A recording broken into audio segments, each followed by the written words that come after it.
Hello and welcome. I'm Brian. I've been growing bananas like these in my yard near Seattle, Washington for the last 6 years.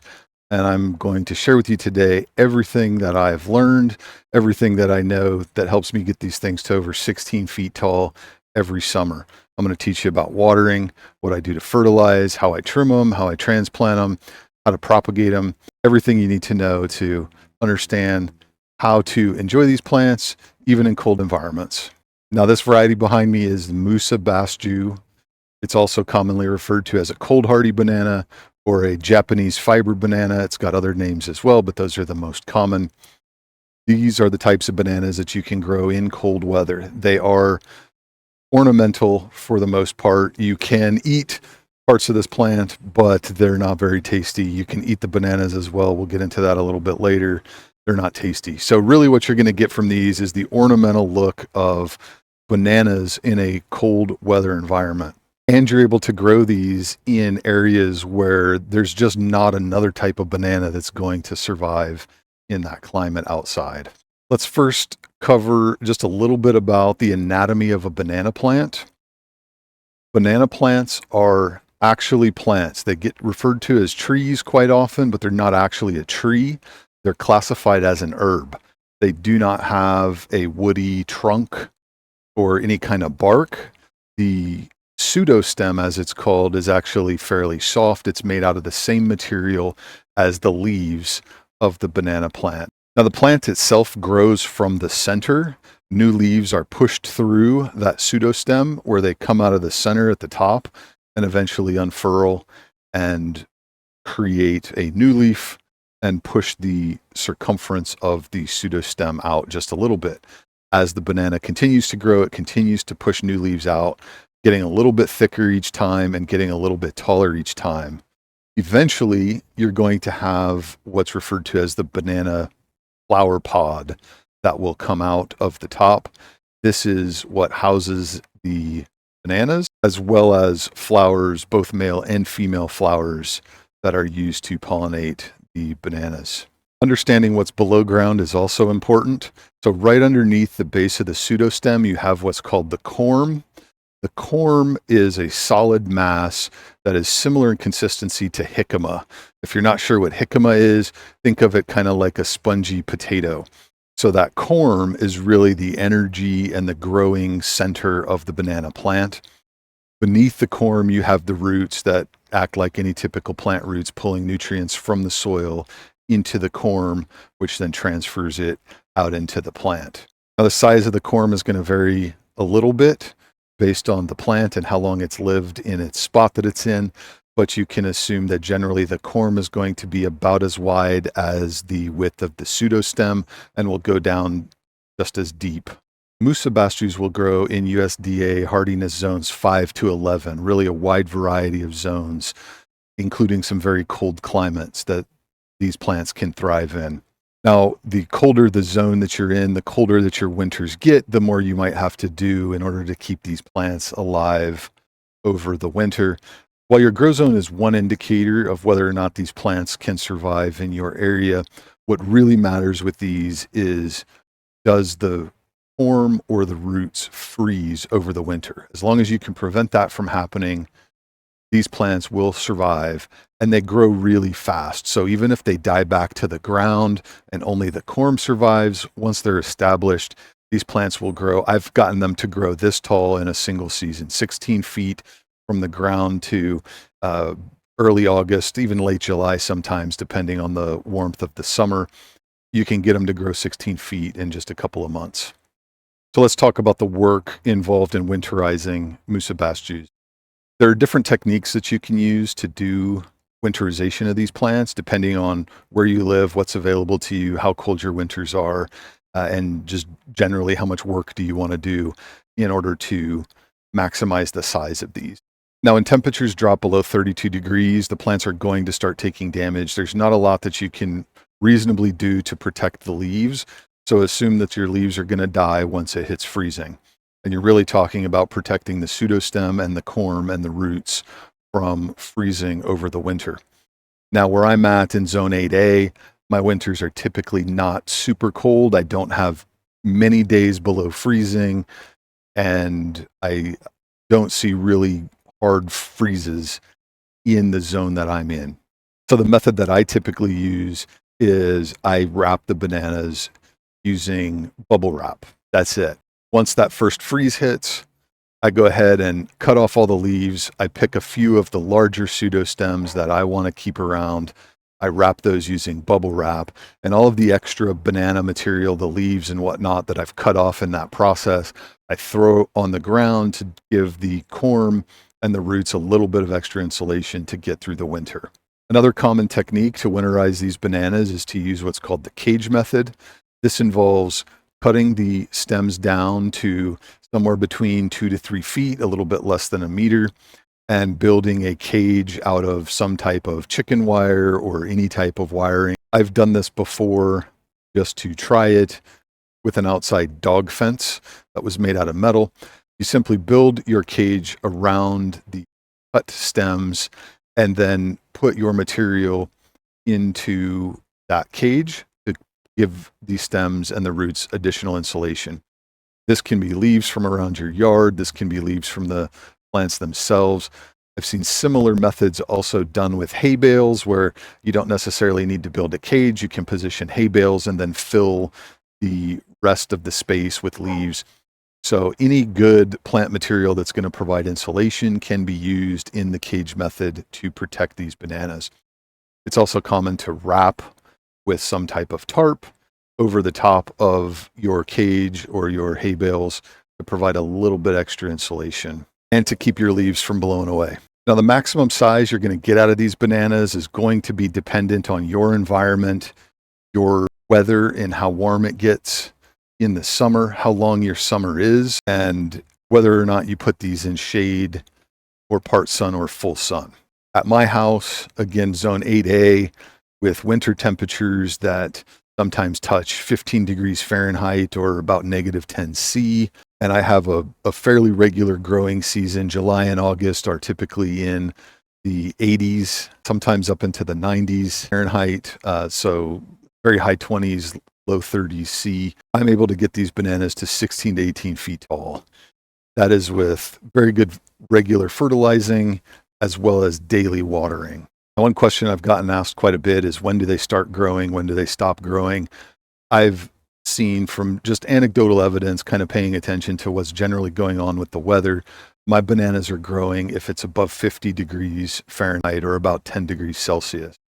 So they start growing in the early spring, sometimes as early as the first few weeks of March, even when it starts to warm up, and they will continually grow until we get into late November, sometimes, depending on how long winter holds off. I'm in a spot where winter can vary greatly when it comes. Sometimes it's late October, sometimes it's not until the end of December. So as long as temperatures are above 50 Fahrenheit, 10°C, my banana plants are growing. Part of that is also determined by how established your plants are. So when I first bought these, I ordered them in the mail. They were about 6 inches tall. And that first year, they only got a couple of feet tall. So they were less than a meter tall in that first year. The second year that I had them in the ground, they topped out at about 8 feet tall. So 2.5 meters or so. And it wasn't until the third year that they really started to reach 15, 16 feet and get above that 5-meter range. Now, one of the things I mentioned was sunlight. I have grown Musa Basjoos in complete shade. They will grow, but they're not going to get as big. They're not going to grow as fast. They really do best for me in full sun with full water. So this spot in my yard gets sun for about 10 hours a day, starting at about 11 o'clock in the morning, all the way through to about 6 o'clock in the evening during the summer months. The ones that I have in part sun or no sun, again, they do grow, they do survive, they do fine, but they do not get as big if they're in shade or part shade. As far as watering goes, these are thirsty plants. So I've not seen them do well in standing water, but I will give them as much water as I can give them. They typically get, for each of these larger stems behind me, about a gallon of water per day. Now, I have an automated drip system that automatically waters them 6 a.m. and 6 p.m. every day, and that runs for 15 minutes. And during that 15 minutes, I'm delivering a half a gallon of water to each of the main stems that I have in the patch behind me. And during the summer months when it's not really raining here at all, that's running every single day. Additionally, if it's hot, if it's above the 90s Fahrenheit, I will come out and give all of the plants extra water at some time during the day, every few days. I don't do that every day, but when it's hot for an extended period of time, I will come out and give them all additional water just to make sure they're getting what they need. If your soil is not draining quite the same as mine, again, you don't want standing water there, but if your soil is not draining, you will be able to water them less and still see good results. You'll also want to adjust the water if they're in a shaded or partially shaded spot. They won't need quite the same amount of water, so you can back off a little bit if they're in an area that has less sun. When you go to plant Musa Basjoos in the ground, you want to dig a hole that's at least big enough to contain the entire root ball. If you don't have great soil, I would recommend digging out 2 to 3 times the size of the root ball and amend your soil with good organic material. It doesn't have to be expensive soil from a nursery or a box store. You can use things like grass clippings, leaves from the previous winter, clippings from other plants. I typically fill around a root ball with all kinds of different plant material that I can get from other spots in my yard, so I don't have to go out and buy a bunch of extra soil or use a bunch of chemicals. When you put the plant in the ground, you want the base of the stem to be level with the ground, but it is okay to bury it a little bit deeper. And I would suggest this in colder climates. Dig your plant a little bit deeper in the ground, get the corm a little bit further down. That's going to help protect that corm when winter does come and keep it just a little bit more insulated using the ground. You can successfully grow Musa Basjoos in pots. I've done that at my place in a few different spots and on more than one occasion. From what I've seen, they will stay smaller in pots. They're just not going to get as big. Even if you're watering them all the time and fertilizing them all the time, they're just not going to get as big when you have them in pots. There are good reasons to keep them in pots. I've done that twice. Once because I wanted one where there was just concrete down below, so it was in a pot or nothing. The other time to consider putting Musa Basjoos in a pot is if you want to make sure they stay contained. So I have some that are very close to a fence for the neighbor. I don't want them going under that fence and getting into the neighbor's yard, so I have them in pots behind my hot tub. That way I know that they're going to stay where they're at and they're not going to wander underground underneath that fence and pop up on the other side where the neighbor doesn't want them. Now, if you do put them in pots, try and find as big of a pot as you can get. The bigger, the better. They will get bigger if you have them in a bigger pot, and you'll have a healthier bunch that will look more impressive. When it comes to transplanting Musa Basjoos that are in the ground or in pots, it's pretty easy to do that. They're pretty forgiving plants, and you can do a fair amount of damage to them while you're transplanting them and still have them survive that process. Not that you want to damage them, but if you did happen to damage some, they will survive and come back just fine. If you're simply moving a Musa Basjoo banana plant from one spot to the next, start 6 inches or so away from the stem, go straight down, and then leverage up on the shovel that you're using and start to pull that plant up.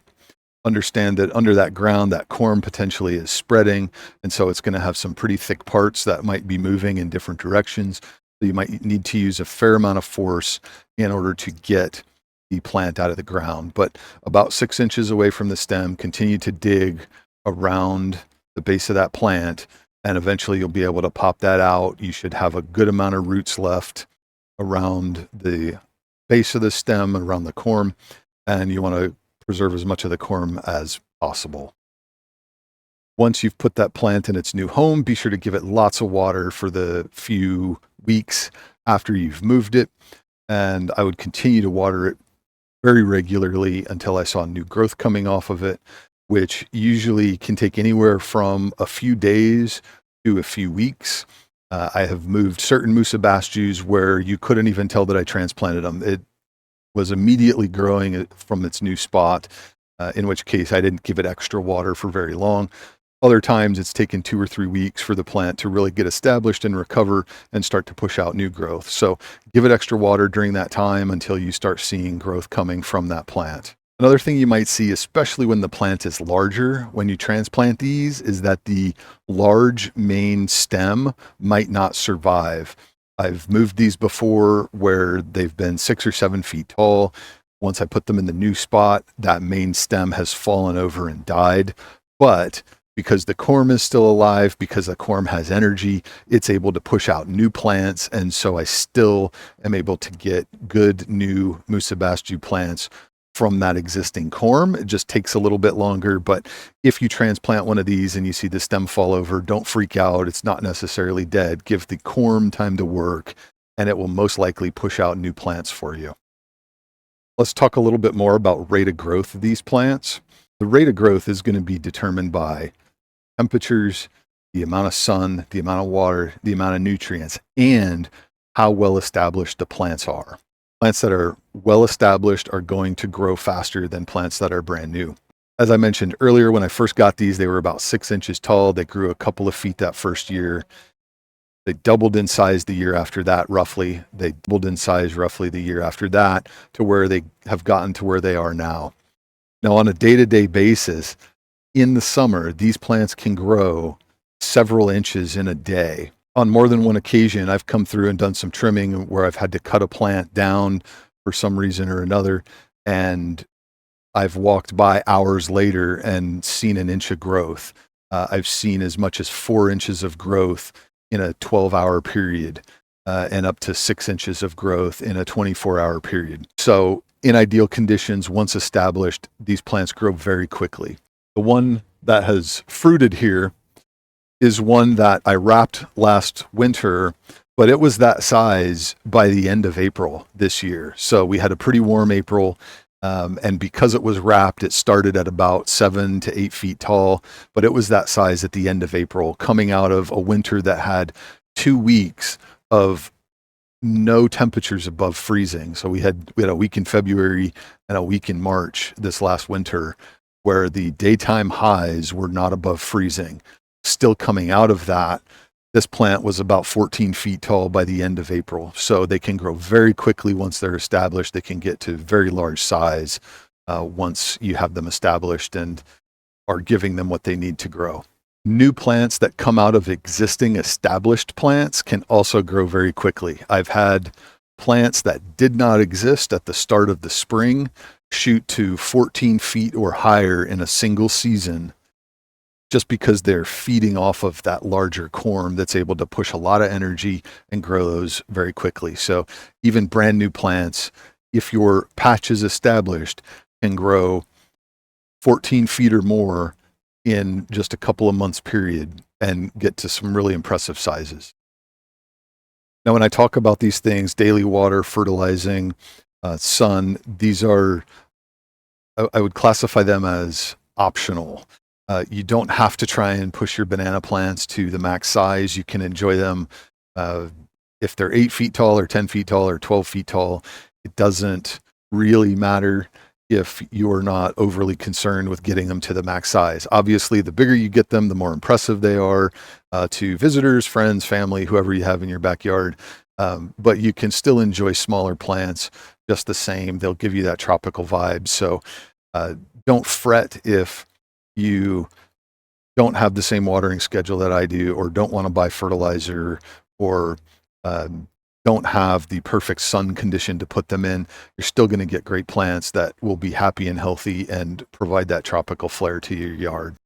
So the foliage of these plants, the leaves will grow. I've had them as big as 7.5 to 8 feet long on the very mature, very tall plants, up to 3 feet wide as well. They start off much smaller than that, obviously, but as the plant continues to grow, the size of the leaves continues to increase until you get the large ones like you see behind me.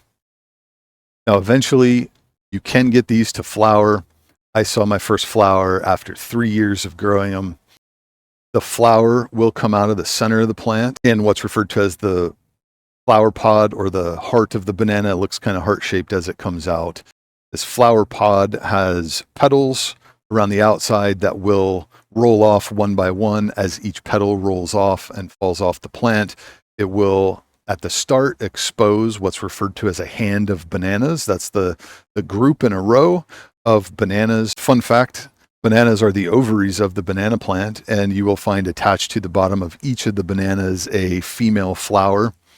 Now you're going to get some number of hands. I typically get 5 or 6 hands that come out of a banana pod.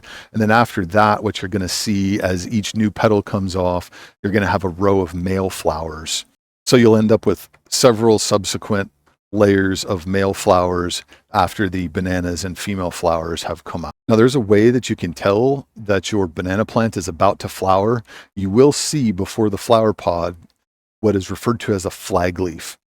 Now, most banana leaves, when they come out of the plant, they come out very tightly wound. But when it gets towards the end and the leaves are running out and that pod is getting ready to come out, you will have a leaf that comes out that will be very loose, and it will also be very short. So once you see that loose leaf coming out, that's your indication that, hey, that's the flag leaf, and the next thing that's going to come out of that plant is a banana pod. That flag leaf is also only about half the size of the previous leaves, and so you will see once it comes all the way out that it's very short. If you've got 7-foot leaves coming out, and all of a sudden the leaf is 3.5 feet, and that's it, you know that the pod is coming next. Sometimes you will also get what is referred to as a pre-flag leaf. This is a little bit more difficult to spot, but pre-flag leaf is usually about 3/4 of the size, somewhere between the flag leaf and a full leaf. So if you see a leaf that comes out that's a little bit shorter than what you've been seeing, that quite possibly is the pre-flag leaf. Pay attention to what's coming next, and you're 0 or 1 leaves away from getting that flower pod.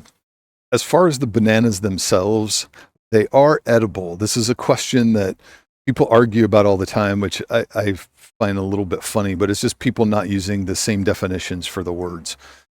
You can eat these bananas. You do not want to eat these bananas. Okay, so there's a difference. They are edible. You can eat them. You will not die if you eat them. But they are not tasty. They are not sweet. And these would not sell in a grocery store if you were to put them next to the bananas that you're used to and tried to sell them as good tasting bananas. I've tried them a few times at different stages. They taste kind of like a banana peel at certain times. I've also had them when they're a little bit less ripe. To me, they taste like somebody tried to infuse a banana into a cucumber. It's not terrible tasting, but it's not something that I would make a habit of actually eating. So again, they are edible, but you don't really want to eat them. Now, not only are the bananas themselves edible, but you can actually eat the whole plant. Stem, the leaves, they are edible. They won't kill you. They don't taste very good. I think the stem, when you eat it, tastes kind of like dirty celery, or maybe somebody mixed a bunch of grass and celery together. Not that tasty, but in a survival situation, if you really needed to, you can eat the whole stem of the plants and you're not going to hurt yourself. And one other thing I'll mention as far as eating Musa Basjoos, I've done this once and it actually tasted pretty good. It's common to cook with the flowers in cultures that grow banana plants regularly. So you can, when you get that flower pod, you can cut that off and you can use that in a stir fry or a salad, something like that. I did it once. It tasted pretty good, but it was a lot of work and not something that I would regularly do, just because the amount of work that went into it was significant and the payoff wasn't really that special. But if you wanted to do it, if you wanted to try something exotic, if you wanted to impress your friends, you could have a banana flower stir fry. And if you do it right, it doesn't taste too bad. Now, once a banana plant flowers, that stem is going to die. It's got nothing left to give, and the stem itself is going to die. Now, remember that corm is still going to exist under the ground, and that corm should have already pushed out a number of pups and will continue pushing out pups even after that main stem has died off. You have a couple of options here. If your plant has flowered, you can cut it down And I typically will cut these down as far as I can go, cut them even with the dirt if you can get there, using a Sawzall or something that you don't mind getting a little dirty. You can use a hacksaw or something like that as well. The other option is to dig them out of the ground, which I've done at times also. The thing about digging it out of the ground, if you dig the stump out, is you are damaging that corm, and taking that out of the ground, you are also damaging the plants around it. Sometimes that's okay, but just realize the consequences of doing that. You're going to maybe stutter the existing plants around it a little bit, and they're going to be a little bit delayed in their growth. Do it when it makes sense for you. It's okay to do it. Again, I've done it at times depending on what I'm trying to accomplish, but just know that that's going to happen if you dig the stump out of the ground. Otherwise, use a hacksaw, use a Sawzall, cut it as low as you can, and that's all you have to do to it. And if you don't want to cut it, you can just leave it as well. So a few different ways to handle that stem once it's flowered and died. Let's talk about the fertilizer for a minute. I use a very specific type of fertilizer that's made for banana plants, and I've been using this for almost as long as I've been growing them. What I use is banana fuel. I buy it off of Amazon in a 1 or 2 pound bag. And I started very much using this stuff religiously. I used it according to the directions, which during grow season, weekly application, making sure I measured exactly how much I was mixing. And it was quite the process every week to come out and fertilize the banana plants. Additionally, the recommended fertilization schedule has you fertilizing once a month during non-growing seasons, which I did as well. Now, as I've gone on, I've started to get a little bit less diligent. I don't always mix. I rarely measure anymore. Typically, what I end up doing is grabbing very small pinches of fertilizer, spreading it around on the ground. Be careful to not throw fertilizer itself on the plants. And then I water it in at the end of the day. This just is a lot faster, and I'm able to get it done more quickly with all the bananas that I'm growing. Other varieties as well, I do it the same way now. And I've found no significant change in the actual growth of the plants and no real damage to the plants as a result of being over-fertilized or having too high a concentration of fertilizer hit those roots. If you choose to go down that approach, be very cautious in how much you're dumping in the soil. Make sure you don't go too crazy with it. More fertilizer is not necessarily better. There's a limit to where you're not getting the return on how much fertilizer you're dumping on your plants. One of these 2 pound bags actually lasts me 2 years, and that's with a dozen varieties of banana plants in pots and in the ground. So I go through a lot of it, but keeping 60 or so different banana plants, I'm using about 1 pound a year. As far as trimming banana plants, you can really trim to your heart's content. It's difficult to kill these things. You can't really over trim them because they grow from the corm, and that is the main source of energy.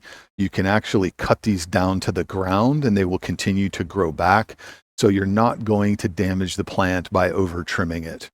Personally, I cut off anything that's yellow or anything that's droopy. I want them to look healthy and look like they're thriving. So at the first notice of leaf falling, I'm usually cutting it off. To trim a leaf, cut it close to the stem. You can use something like pruning shears. I also often use scissors. Scissors will do a job just fine. Cut right next to the stem, take that leaf, throw it in your mulch pile, and get some good use out of it somewhere else in your garden. Now, for sure, when a leaf is yellow or brown, you want to cut it off. They can droop in a way that creates airflow issues, which can lead to fungus. So you don't want to have a bunch of dead leaves hanging around the lower part of the plant.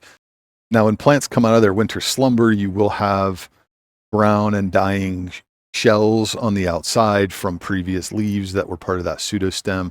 You can take these off as well, although be a little bit careful when you do that. You don't want to expose the pseudostem to sunlight too quickly. So if they're in a high sun area and it's been dark all winter, they've been insulated from sunlight. You've got to slowly introduce them back to sun. So don't go and rip all these off immediately. You can typically grab these once they've fully dried. You can grab them at the top and just kind of peel them off. and they will come loose from the bottom if they're fully dried off. Otherwise, use scissors or pruning shears to cut them when they're no longer easily detaching from the main stem. Getting into propagating Musa Basjoos. Now, I will mention the bananas do come with seeds in them. You're probably not used to that. At least in the US, you can't find seeds in bananas in grocery stores. But these bananas do have seeds in them. You can use those seeds to grow new plants. Personally, I haven't done it simply because you don't need to do it, and it's a lot of extra work. Another way that you can propagate these plants is through a process called corm division. So the corm itself has enough energy to grow multiple plants. And so you can take an existing plant and dig it out of the ground, and then take that corm and cut it up into 2 or more pieces. And each of those pieces is going to grow into its own plant. So that is a second way that you can propagate plants. It's good if you're trying to establish Musa Basjoos in a new area and you only have 1 or 2 plants to do so. By taking that existing plant that you have and cutting it into pieces, you're going to be able to start anywhere between 2 to 4 plants earlier on and get more plants faster by doing corm division. Other than that, I would say that's also too much work, and that's not normally the way that I propagate these bananas, because the third way is they will propagate just on their own. You don't have to do anything to them. They will grow new pups constantly, shooting off new plants out of the corm. You can see if you look behind me down on the ground here, where you've got new baby plants that are coming off of the existing plants. They will do that all on their own. When they're happy and healthy, you don't have to do anything, and new plants will continue to produce off of the main plants. So that does lead me into discussing how you might divide one of these. You can cut these babies or pups off and move them to different parts in your yard, or put them in pots, give them to friends, neighbors, family, whoever you might like to give one of these plants to. So knowing when exactly to cut off one of these pups from its mother plant is a little bit of a risky business. I've had plants that were 3 feet tall that I've tried to separate from a 12 to 14 foot mother plant. And when I cut that 3-foot plant off, it ended up with no roots. And so there's not an exact always this is the right way to do it or the right time to do it. What you want to consider is, one, the size of the plant. There is some indication. Bigger plants generally have a root system. The other thing you want to look at is how far away is that pup from the mother plant. The farther away it is, the more likely it has its own roots. So I typically look around 6 inches or further. The plant can be about 1 foot tall, and if I try and separate it then, it usually has its own roots and is able to survive just fine.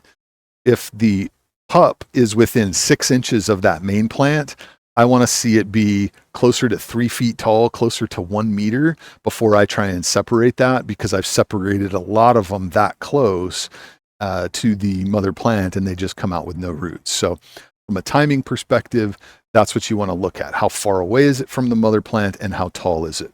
The other thing, if you are aware how long it's been there, the longer it's been there, the more likely it is to have its own roots. So if you have a pup that seems to not be growing all that much, but it's far away from the plant, it's probably got its own roots. Even if it's closer to the plant, it probably has its own roots if it's been there for a few months.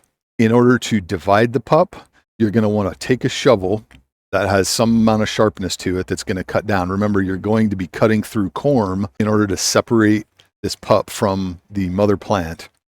So take that shovel and go all the way down. You want to be closer to the mother plant than you are to the pup itself.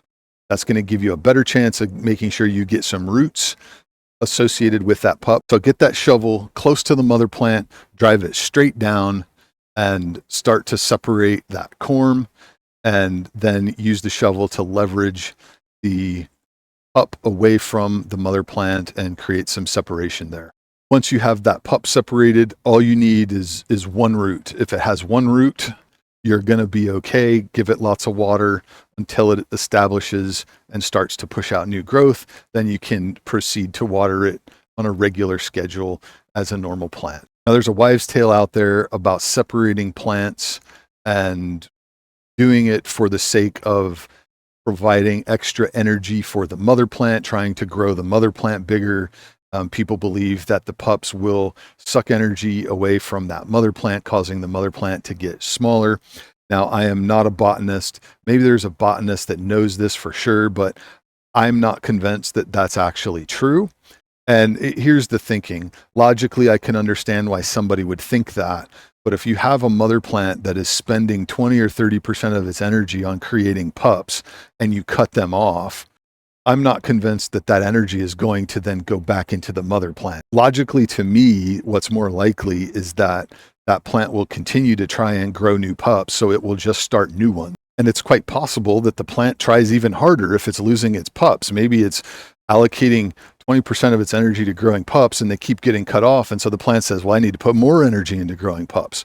So personally, I don't buy into the notion that cutting off pups is good for the mother plant and preserving energy for that mother plant. I would say do what you want to do. Any pup strategy that you have and how you're managing those plants should be based off of what you want with the new plants. Do you want new plants? Do you want more plants? Do you not want more plants? Don't worry about trying to put more energy in or out of the mother plant unless some certified botanist doctor comes on this video and comments about how what people say is correct. One last thing to know about pups coming off of Musa Basjoo bananas. There are two types of pups that you're going to see. And what's funny is they're generally called pups when you talk about them, unless you're talking about what type of pup they are, in which case they're usually referred to as suckers. You have what's called a water sucker and a sword sucker.